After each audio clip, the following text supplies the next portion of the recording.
warahmatullahi wabarakatuh. Perkenalkan, saya Novia Fatma Komala. Saya Reisha Dewi Nabila. Saya Dias Muhammad Jailani. Saya Dipasar Ramdhani. Saya Raisandra Fauzia. Di sini kita akan menjelaskan masa pemerintahan Presiden Susilo Bambang Yudhoyono atau yang lebih dikenal SBY. Siapa sih Presiden SBY itu? Di video ini kita akan cari tahu secara singkat siapa Presiden SBY itu. Selamat menyaksikan. Berikut ini adalah beberapa program kerja pada masa pemerintahan Presiden Susilo Bambang Yudhoyono atau Presiden SBY. Yang pertama ada program PNPM Mandiri. Program ini merupakan program pemberdayaan masyarakat untuk mengurangi kemiskinan di kota maupun di desa. Yang kedua ada BLT atau Bantuan Langsung Tunai. Program ini merupakan program bantuan uang yang diberikan langsung kepada masyarakat yang kurang mampu. Lalu ada program Indonesia Pintar dan beasiswa pendidikan, yaitu program yang dilakukan untuk meningkatkan akses pendidikan bagi masyarakat. Lalu ada juga program kesehatan masyarakat atau Jamkesmas. Jamkesmas ini merupakan jaminan kesehatan bagi masyarakat yang kurang mampu.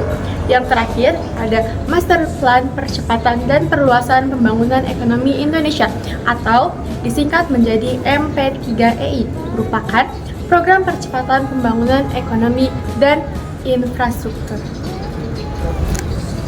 Berikut adalah beberapa menteri penting pada masa pemerintahan SBY. Yang pertama ada Kabinet Indonesia Bersatu mulai dari tahun 2004 sampai tahun 2009, yang terdiri dari Yusuf Kala sebagai Wakil Presiden, Sri Mulyani sebagai Menteri Keuangan, Hatta Rajasa sebagai Menteri Sekretaris Negara, dan yang terakhir Juwono Sudarsono sebagai Menteri Pertahanan. Yang kedua, Kabinet Indonesia Bersatu II mulai dari tahun 2009 sampai tahun 2014, yang terdiri dari Budiono sebagai Wakil Presiden, Martina Talagawa sebagai Menteri Luar Negeri, Khatib Basri sebagai Menteri Keuangan, dan yang terakhir Dahlan Iskan sebagai Menteri BUMN. Selanjutnya saya akan menjelaskan tentang keberhasilan pemerintahan pada era SBY.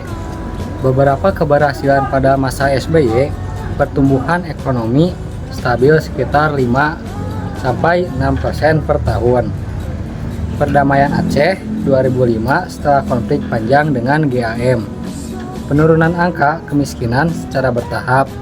Peningkatan hubungan internasional dan peran Indonesia di dunia. Pembentukan dan penguatan KPK dalam pemberantasan korupsi.